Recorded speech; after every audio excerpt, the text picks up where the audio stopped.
fundamental skills for this, starting with modern teaching methods and technology to make learning more engaging and effective.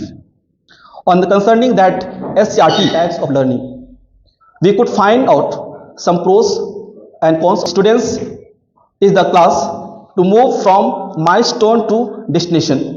We also got analysis, some evaluate and create by Mr. S. Rathore.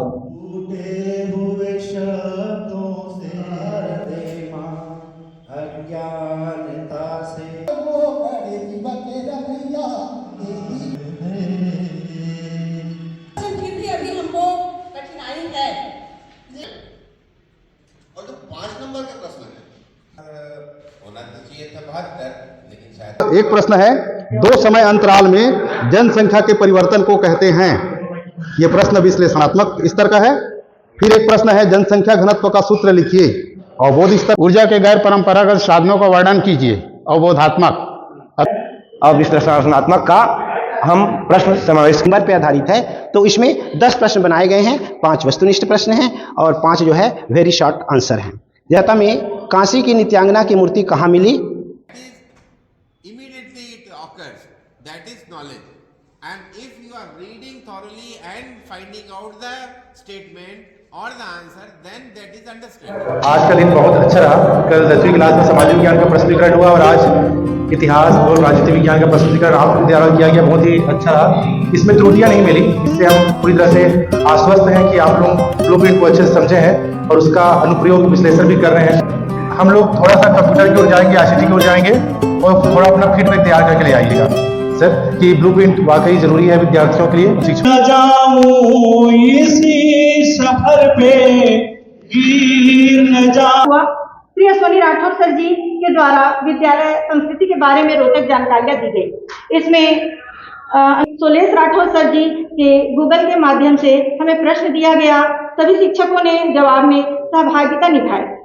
NEP 2020 के तहत ICT का उपयोग करने की गुण सिखाए गए।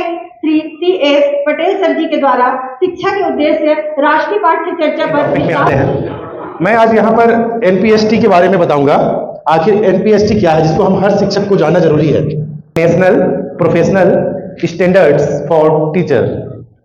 N national, P professional, S standard for teachers.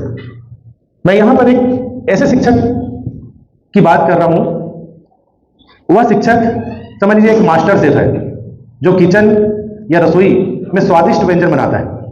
कब किसी सब्जी या पकवान को बनाना है तो किस क्रियाविधि से वह चरणबद्ध तरीके से एक मास्टर शेफ बनाता है। सेम उसी तरह एक शिक्षक कैसे अपने क्लास को रोचक बना सकता है कि विद्यार्थी उसको भली भांति जान पाए। और मैं दूसरा उदाहरण दूंगा, जिस प्रकार से मोबाइल अपडेट करते हैं हम लोग। मोबाइल अपडेट करने से क्या होता है, मोबाइल का जो स्पीड बढ़ जाता है, तेज हो जाता है। वैसे ही शिक्षक भी लगातार ट्रेनिंग करते हुए, जैसे कि NEP 2020 कहता है, इसमें हम लोग ICT को सीख रहे हैं, डिजिटल टूल्स को देख रहे हैं और नई शिक्षण तकनीकों को, नई टीचिंग मेथड को हम जान रहे हैं। तो NPST यही बात करता है। दूसरा हम लोग बोल सकते हैं कि अगर मैच का जो कोच है वह कैसे दौड़ना है, प्लेयर कैसे करना है, वैसे ही NPST भी कहता है कि शिक्षकों को कौन सा स्किल आना चाहिए जिससे विद्यार्थियों के लिए कक्षा कक्ष रोचक कौशल, व्यवहार और मूल्यों के जरिए कैसे अच्छे शिक्षण कौशल तक पहुंचा जाए जिससे विद्यार्थी को अच्छे से याद हो। और एक और एग्जांपल बताना चाहूंगा, साइकिल चलाना जैसे हम सीखते हैं तो बहुत सारे 4-5 स्टेपों का सामना करते हैं। हम लोग सही अभ्यास करते हैं, थोड़ा सा साहस करते हैं, आत्मविश्वास बढ़ाते हैं और अंततः हम तेज चलाना सीख जाते हैं साइकिल को। वैसे ही एक शिक्षक स्टार्टिंग में तो ICT उसको कठिन लगेगा, मगर जैसे ही उसका माहिर हो जाएगा, कक्षा कक्ष में एक अच्छा अध्यापन कार्य कर पाएगा जिससे विद्यार्थी भली भांति अच्छे से जान पाए। जैसे कि डॉक्टर चेकअप करता है बीपी का, शुगर का, कितना बीपी कितना शुगर है, वैसे ही एक टीचर क्लास में जब पढ़ाए तो कितने विद्यार्थी सीख रहे हैं उनसे, कितने विद्यार्थी को कहां पर दिक्कतें आ रही हैं, इसकी भी भली भांति जानकारी एक शिक्षक को होनी चाहिए। और हम बात कर रहे हैं NPST। अब मैं इस मुद्दे में आता हूं। मैंने आपको जो एग्जांपल दिया उसमें यह बताने का कोशिश किया कि NPST के जरिए हम क्या करना चाह रहे हैं। एक ऐसा शिक्षक तैयार करना चाह रहे हैं जिसमें स्किल्ड हो, ICT का नॉलेज हो और वह अपने कक्षा कक्ष को रोचक तरीके से पढ़ा पाए। तो यह एनईपी 2020 के अनुसार विकसित हुआ है और पूरे देश में एक समान शिक्षण की जो क्वालिटी है यह निर्धारित करता है। जैसे कि छत्तीसगढ़ का जो टीचर है और राजस्थान का जो टीचर है, राजस्थान का टीचर आईसीटी का नॉलेज रख रहा है, वहां प्रशिक्षण हो रहा है, छत्तीसगढ़ में नहीं हो रहा है, तो दोनों में मापदंड अलग अलग हो गए। तो पूरे भारत स्तर पर हम हर शिक्षकों के लिए एक सा ट्रेनिंग शेड्यूल निर्मित करें, जहां पर आपस में शिक्षक कुछ बातें शेयर करें और आईसीटी को जाने। यह राष्ट्रीय स्तर पर एक ऐसा कौशल तकनीक है जिसमें चाहे जम्मू कश्मीर से कन्याकुमारी तक हर शिक्षक का एक ही तरह का स्टैंडर्ड है। आखिर हम इसकी आवश्यकता क्यों पड़ती है? एनपीएसटी की आवश्यकता हमें क्यों पड़ी? आपको वहां पर ब्लॉक स्तर पर जाएंगे तो आपको बताना पड़ेगा कि ट्रेनिंग तो मस्ट है, जरूरी ही है, क्योंकि हर साल 50 घंटे का ट्रेनिंग लेना ही है आपको। 5 दिन के अंदर तो 30 घंटे का हम ट्रेनिंग ले ही रहे और 20 घंटे का ऑनलाइन के माध्यम से। तो ये एनईपी 2020 के तहत हो रहा है, ये जो प्रशिक्षण कार्य है, इसमें शिक्षक की गुणवत्ता बढ़ती है और लर्निंग का जो भी परिणाम है, जो भी कमी है, वो भी ग्रोथ होता है और नए नए शिक्षण कौशल की जरूरत कि राजस्थान का शिक्षक आईसीटी का उपयोग कराता है लेकिन छत्तीसगढ़ में कम होता है। एनपीएसटी के बाद दोनों को एक जैसे कौशल सीखने होंगे, चाहे वो राजस्थान का शिक्षक है, मतलब आधुनिक प्रशिक्षण व्यवस्था है। इसमें बताया गया कि पहले का जो प्रशिक्षण काम था पूरा व्याख्यान था, तो आप जो ब्लॉक में देंगे तो कोशिश करेंगे आप प्रोजेक्टर या स्मार्ट टीवी आपके पास हो जिसमें आप प्रशिक्षण कार्य दे पाएं। इसमें आप डिजिटल टूल्स के बारे में बताएंगे, बहुत सारे एक्टिविटी जो शिक्षण में यूज किया जाता है। मूल्यांकन की बात भी बताना पड़ेगा आपको, जैसे कि हमें गूगल फॉर्म कैसे भरना है ये बताया। आप कम समय में मूल्यांकन कर सकते हैं, तो ये चीजें आपको जाननी भी होगी और बतानी भी होगी। और शिक्षकों के कौशल में वृद्धि के लिए भी ये जरूरी है। जैसे कि एक शिक्षक है, अब ई कंटेंट बनाता है। हम देखें कोरोना काल आया 2020 में, उसके बाद पढ़ाई तुम्हारे द्वार एक वेबसाइट है छत्तीसगढ़ शासन के द्वारा, जिसमें आपको वीडियो अपलोड करना होता था। तो आपका वीडियो अपलोड नहीं करना, उसमें वीडियो का लिंक को अपलोड करना रहता है। तो यूट्यूब पर आपको अपलोड करें और उसका लिंक को पढ़ाई तुम्हारे द्वार में अपलोड करें। मैं यहाँ पर थोड़ा बताना चाहूंगा कि मैं भी मोबाइल के बारे में नहीं जानता था।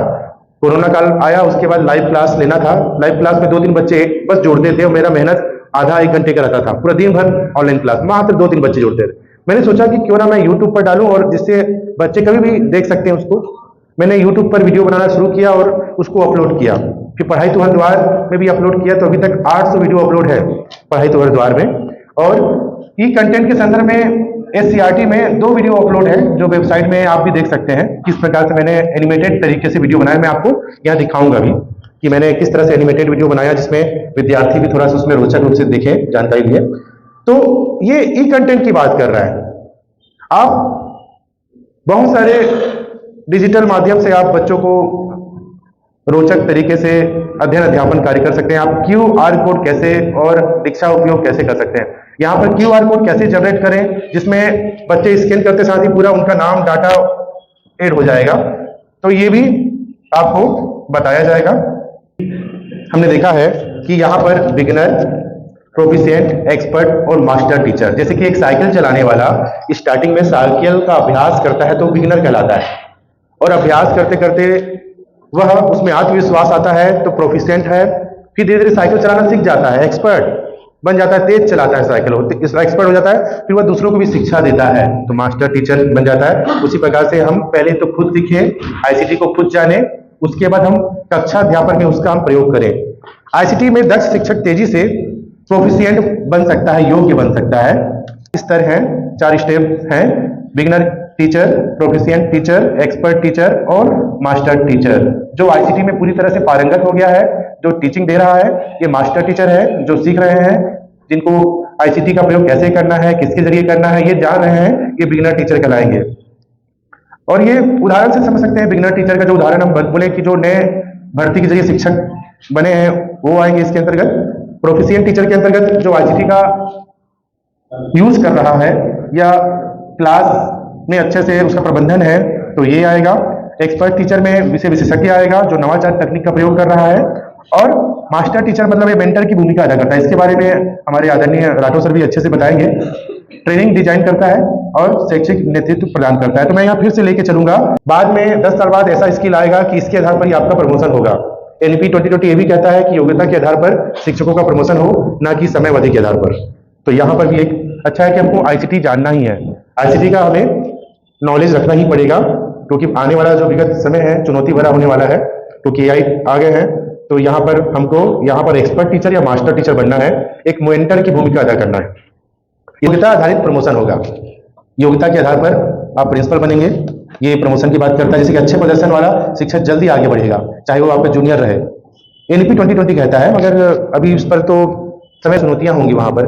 तो हमको बताना पड़ेगा कि ट्रेनिंग हर साल 50 घंटे का प्रोफेशनल डेवलपमेंट आप जो ट्रेनिंग किए हैं।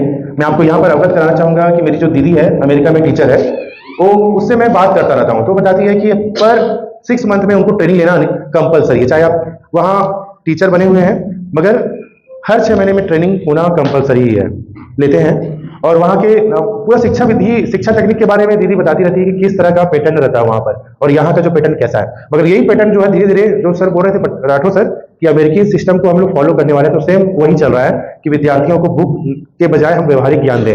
NEP 2020 यही कहता है कि हम विद्यार्थियों को कौशल स्किल्ड बेस्ड टीचिंग सिखाएं। वही अच्छा शिक्षण की गुणवत्ता में सुधार, अगर आप ICT का प्रयोग करते हैं, रोचक तरीके से आप बताते हैं, तो वाकई गतिविधि आधारित शिक्षण होगा। इसमें बहुत सारे, आप ब्लॉक स्तर पर जाएंगे तो बहुत सारे शिक्षक पूछेंगे, सर हमारे स्कूल में तो ICT है नहीं सर, हम कैसे आप ICT की बात कर रहे हैं और हमारे पास तो सुविधा ही नहीं है। तो ये जो पहल करना पड़ेगा स्वयं को। 10 में से 8 स्कूल में ICT शायद है सर, प्रोजेक्टर की व्यवस्था तो की गई है सर, इसमें से किसी सुविधाएं जी, ये भी है। मैं भी पता किया, मैं भी प्रिंसिपल मैम के साथ निरीक्षण करने गया था एक बार, तो 6 स्कूल गया, उसमें 2 स्कूल ऐसे थे जहां एक कमरे में अभी तक रखा हुआ है प्रोजेक्टर कंप्यूटर, जिसका जो मेन इंचार्ज है वो थोड़ा सा डर में है कि कभी कुछ हो जाएगा, खराब हो जाएगा, बच्चे तोड़ फोड़ देंगे, इस कारण उसको निकाला नहीं जा रहा बाहर, रखते ही है, क्योंकि दर संख्या 90 के आसपास है। तो उसमें साइंस के बच्चे भी आके बैठे रहते हैं, साइंस के बच्चे भी आके बैठते हैं, तो मैं उनको हटाता नहीं वहां से, क्योंकि कुछ चीजें ऐसी होती हैं जब कुछ कारणवश क्लास नहीं हो पाता, या शनिवार का एक ऐसा दिन होता है जिसमें मैं कंबाइंड क्लास लेता हूँ, उसमें तकरीबन 200 बच्चे बैठे होते हैं, बड़ा सा जहां पर प्रेयर होता है वहां पर। तो मैं छत्तीसगढ़ के बारे में पूरा डिजिटल माध्यम से आधे घंटे का क्लास लेता हूँ, जिससे बच्चे अच्छे रोचक रहते हैं। तो मेरी जो पहचान, वहाँ साइंस वाले बच्चे भी अच्छे से मेरे को रिस्पेक्ट करते हैं। वो कभी भी देखने को मिलता है कि स्कूल में हम जिस सब्जेक्ट के टीचर हैं, उन्हीं सब्जेक्ट वाले स्टूडेंट हमको रिस्पेक्ट देंगे, बाकी नहीं करते। सर दुबे सर ऐसा होता है सर? तो हम खुद वहां पर ICT का प्रयोग करके आप लग सकते हैं कि आप 10 में से हट के हो। तो ये प्रभाव है NPST का, national professional standard for teachers अपना स्किल डेवलप करे, कौशल विकास करे, पेशेवर व्यवहार जिम्मेदारियां भी आती हैं। सर मैं कुछ वीडियो सोशल मीडिया में डालता हूं, उसमें बहुत सारे कमेंट्स आते हैं। एक वीडियो था जिसमें मैंने बंजर भूमि और नवल शुद्ध बोया गया भूमि पर मैंने विस्तृत वर्णन किया है, तो उसमें अभी तक 400 कमेंट्स आए हैं। उसमें एक IAS की तैयारी करने वाले हैं, उन्होंने बोला कि मैंने जब भी शुद्ध बोया गया, निवल बोया गया, ये पहली है सर, समझ नहीं पा रहे हैं। 10 में से एक बच्चा समझ गया तो बहुत है। मैंने उसको एक गंजे व्यक्ति के नाम से समझाया। एक गंजा व्यक्ति है जिस पर बाल नहीं उग पा रहे हैं नेचुरल रूप से, मगर एक मुंडा व्यक्ति है जो मुंडा हुआ है, मगर उसके 2 महीने बाद बाल आ जाएंगे। मैंने बहुत व्यवहारिक रूप से एग्जांपल दिया, बच्चे उसको अच्छे से समझे, और उस वीडियो में कम से कम 400 कमेंट्स आए सर। मैं उसका लिंक शेयर कर दूंगा सर, कि एक IAS का तैयारी करने वाली जो एक लड़की है, वो कॉन्टेक्ट नंबर मांगी है, और उसका पूरा कमेंट्स कम से कम 200 शब्दों में है कि अभी तक मैंने जितने भी क्लास में गए उन्होंने बस थ्योरिकल नॉलेज बताया, मगर उसको व्यवहारिक रूप से कैसे समझना ये नहीं बताया। तो मैंने यहाँ पर समझाने का प्रयास किया। तो आप अपना समय पालन करें, क्लास जा रहे हैं तो नैतिकता और अभिभावक पेरेंट्स से संवाद करें जब विद्यार्थियों में कुछ समस्या आ रही है। तो NPST का जो मेरा 15 मिनट का जो क्लास था यहीं पर कंप्लीट होता है सर। NPST के माध्यम से हमने देखा कि 4 इसके कैरियर स्तर है, तो आपको यहाँ पर पहुंचना है सर मास्टर टीचर तक, क्योंकि अपना स्किल डेवलप करना है, और बहुत सारे इसके मूल्यांकन है।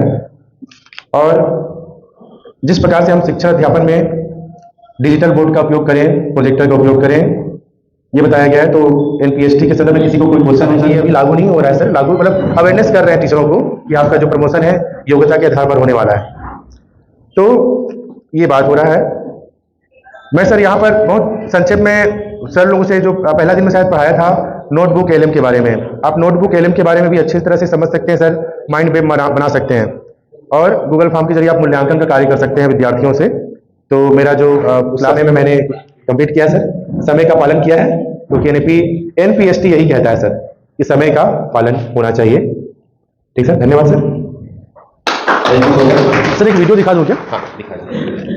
NPST सर, इसको और करो। हाँ हो जाएगा सर। अपना व्हाट्सएप कर दीजिए, जाएगा ऊपर। व्हाट्सएप में कर दीजिए सर, नंबर पहले सेव कर लीजिए 7 नंबर यूनिवर्सिटी से। और जितना भी आपका एजुकेशन पर्पस का जो भी नॉलेजेबल, जो भी व्यावसायिक में देना है उनको, टेक्निकली उनको साउंड होना चाहिए कि आप फिजिकली उसको देख पा रहे हैं, समझ पा रहे हैं कि नहीं बच्चों के लिए। तो इसके लिए हमने क्या किया है कि उनके लिए मॉडल तैयार किया है और उसी के थ्रू मैं क्या करता हूँ, उनको स्टडी कराता हूँ।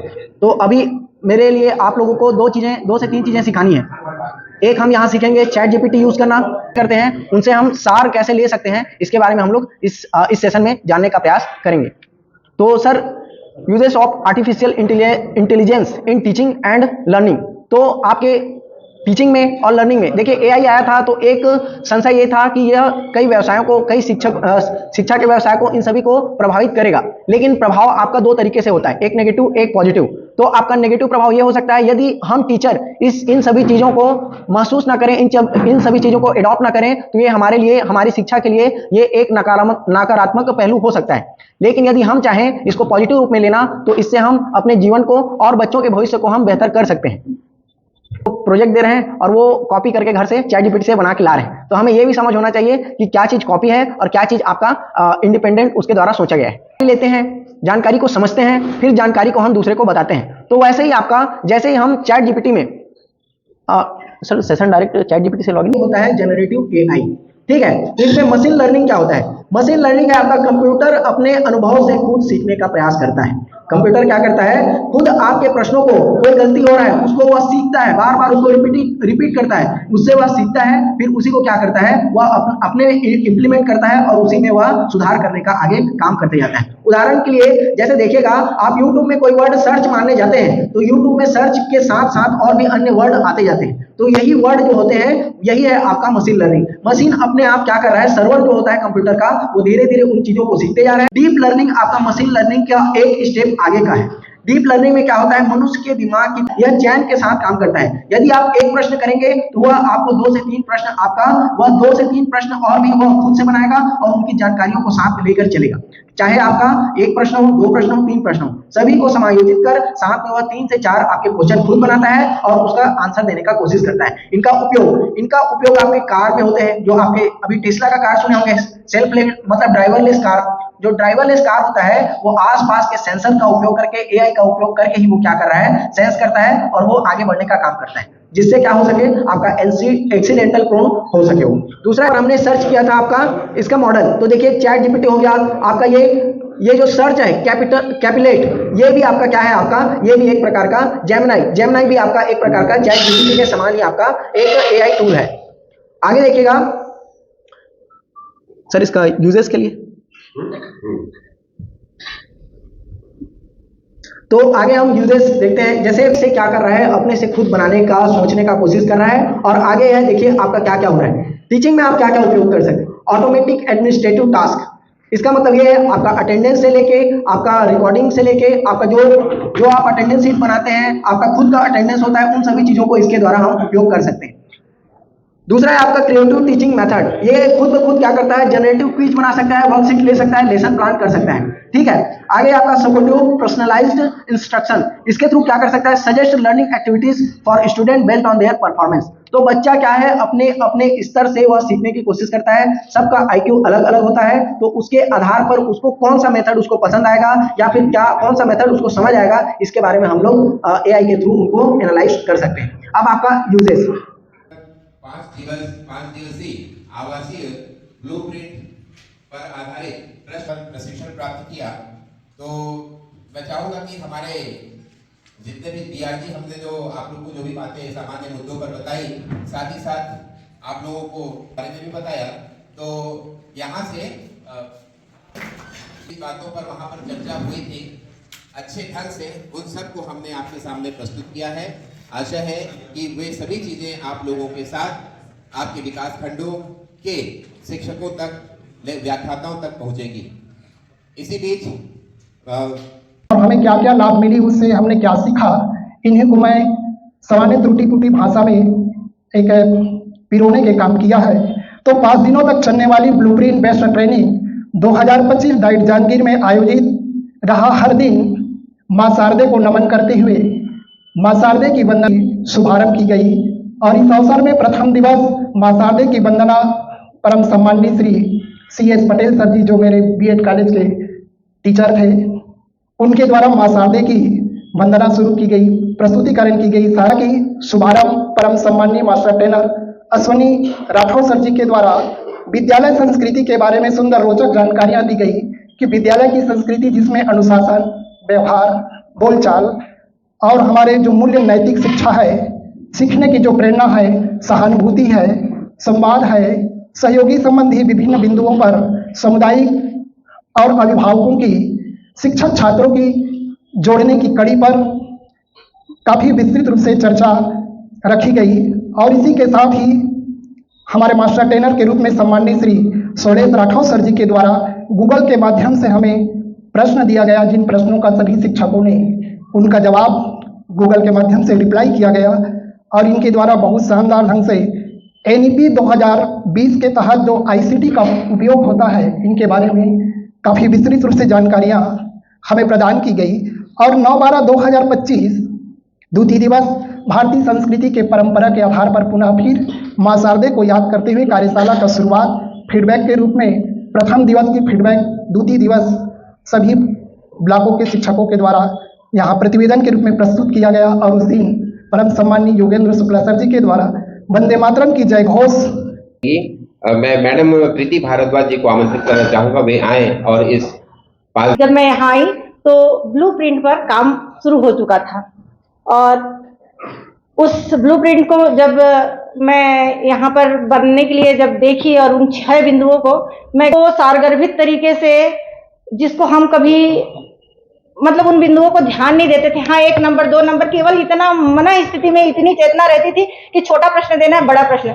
लेकिन मेरे साथियों के बीच मैं बैठी, केवल ये ब्लूप्रिंट पर ही नहीं, पाठ्यगत विषयों पर भी कई कविताओं पर, उनके आरोह अवरोह पर बात हुई, जो है व्याकरण गानों से मिलते हैं, अलग अलग सब्जेक्ट टीचरों से मिलते हैं, सबसे कुछ ना कुछ सारगर्भित यहाँ मिलता है। मन बहुत प्रसन्न हुआ और ऐसा लगता है कि ये साल के अंतिम में जो प्रशिक्षण हुआ शायद बीच बीच में और होना चाहिए, ताकि थोड़ा माहौल चेंज हो, एक दूसरे का विचार अलग अलग सब्जेक्ट से, अलग अलग लोगों से मिले।